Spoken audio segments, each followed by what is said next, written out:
केवल कहां तक पहुंचेगा? लाभ तक पहुंचेगा। लाभ तक कब पहुंचेगा? जब भगवान का भजन करेंगे। भगवान का भजन कब करेंगे? जब यज्ञ होगा, सत्संग होता है, भजन करें।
जगदीश्वरी माँ पार्वती की कथा, जो इनका चरित्र है श्रद्धा और विश्वास।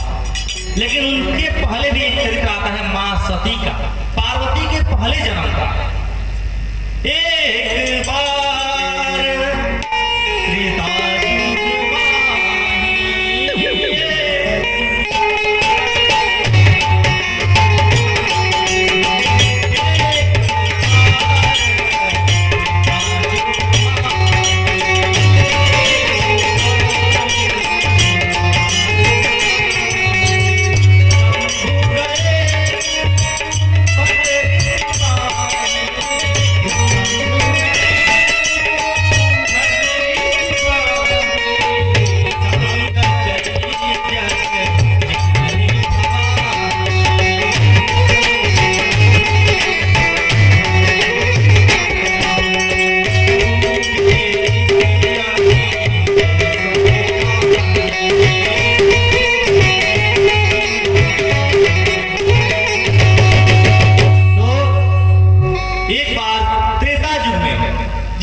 उस समय सीता कहकर भ्रमण कर रहे हैं और उसी समय महादेव अपनी पत्नी सती के साथ कुंभज ऋषि के पास, अगस्त ऋषि के पास कथा श्रवण करने के लिए आए।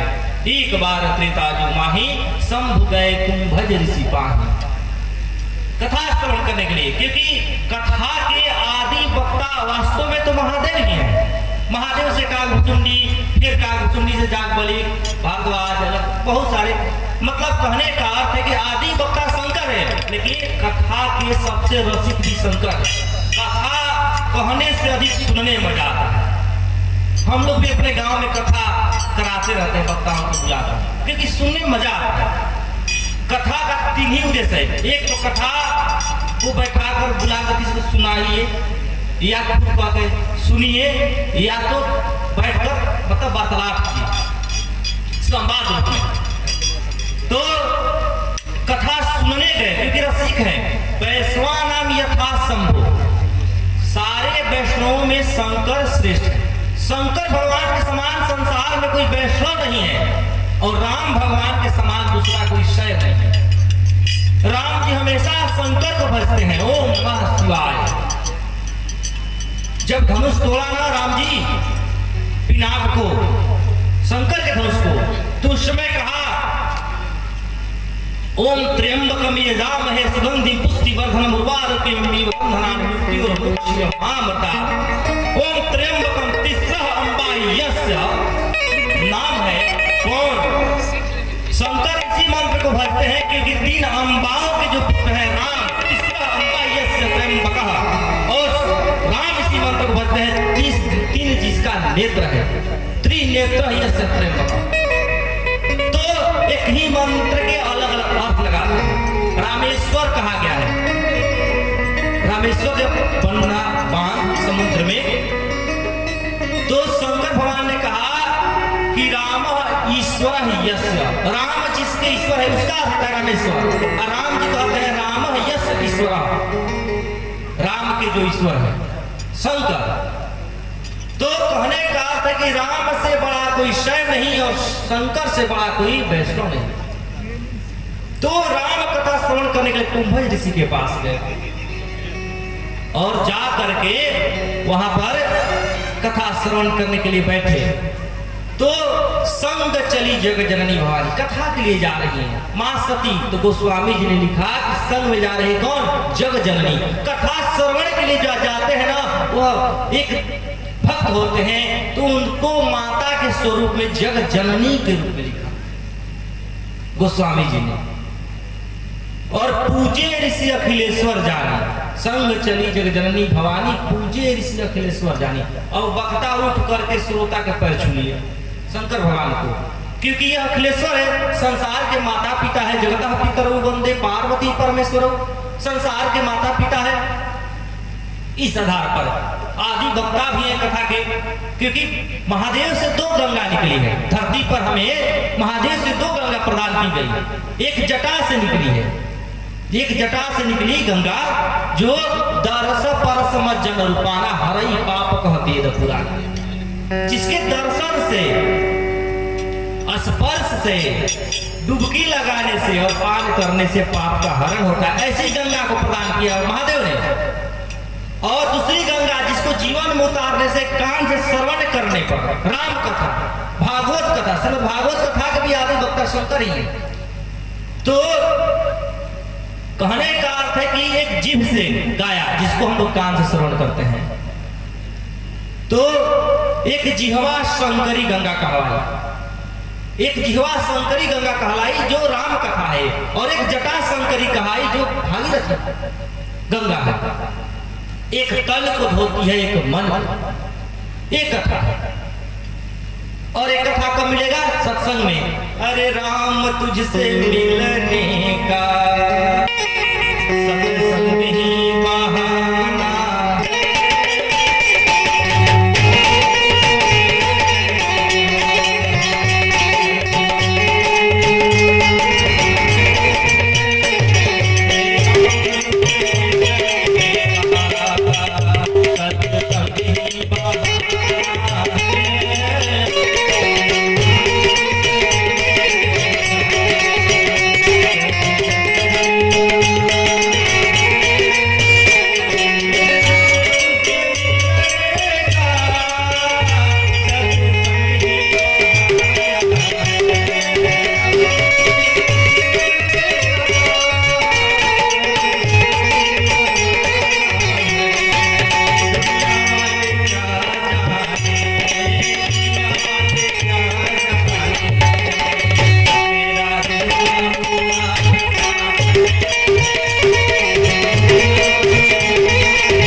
श्याम रामचंद्र भगवान की जय। महादेव कथा श्रवण करने के लिए गए और जगत के माता पिता जान करके अगस्त ऋषि ने प्रणाम किया।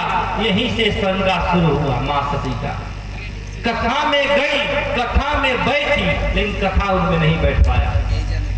अब यह सोचने लगी कि जो बखते उठ के चरण पकड़ लिया क्या सुनाएगा, पहले ही सरेंडर कर दिया कि हे दर्शक भगवान, हम कुछ नहीं जानते हैं, क्षमा कीजिएगा, जो भी कहेंगे आराम सुन लीजिएगा। संशय में पड़ गई कि जब मतलब कि श्रोता को वक्ता ही दंडवत करने लगे तो ये संशय में पड़ गई। हालांकि वो अखिलेश्वर जान करके, हालांकि महादेव तो महान ही है, जगत के पिता हैं, ज्ञानी हैं, उन्हीं के प्रेरणा से हम कथा बोल सकते हैं, राम के चरित्र के बारे में कह सकते हैं। और एक माध्यम से देखा जाए तो श्रोता श्रेष्ठ ही है, क्योंकि कहा जाता है कि हम लोग चौकी में बैठे हैं, चौकी पर बैठे चौकीदार और जमीन पर बैठे जमींदार, पहली बात। दूसरी बात, तराजू के दो पलड़े होते हैं, जो पलड़ा भारी होता है नीचे होता है ना, जब तक आप पलड़ा देखिए हमेशा नीचे है तो भारी है, मतलब दर्शक श्रेष्ठ है, श्रोता श्रेष्ठ है वक्ता से।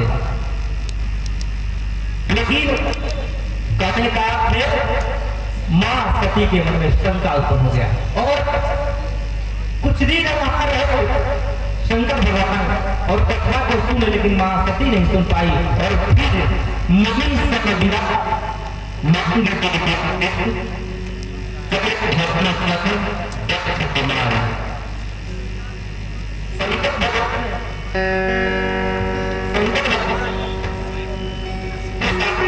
माइक को बैठने चेंज कीजिए। सब तो है गुणगानी,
करके गोस्वामी जी ने लिखा।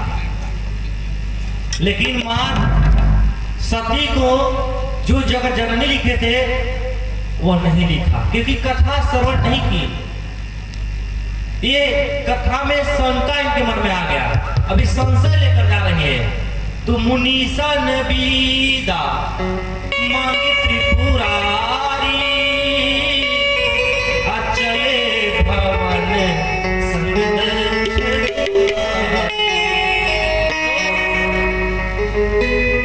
मुनीसन विदा मांग करके महादेव चल दिए और तो महादेव को आदर दिया गोस्वामी जी ने। लेकिन चले भवन संग महादेव दक्ष कुमारी, उस दक्ष प्रजापति के पुत्री को लिखा वह जा रही है।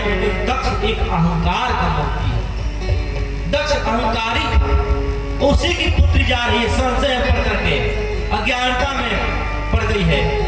और इसीलिए जो उस समय लिखा था कि संग चली जगत जननी भवानी, लेकिन आते समय लिख दिया कि चली भवन संग, चले भवन संग दक्ष कुमारी, दक्ष कुमारी के साथ जा रहे हैं। तब तक जब हम कथा श्रवण करते हैं ना भगवान की, हृदय में लालसा होती कि भगवान के दर्शन हो जाते। कैसे होंगे भगवान? तो कैसे भगवान होंगे? हम चर्म चक्षु से देख नहीं सकते हैं, लेकिन चाहते हैं कि भगवान हमें मिल जाए, हमारे मन में आ जाए। तो कैसे आएंगे? अरे हमने आंगन नहीं बुहारा, हमने आंगन नहीं बुहारा, कैसे आएंगे भगवान?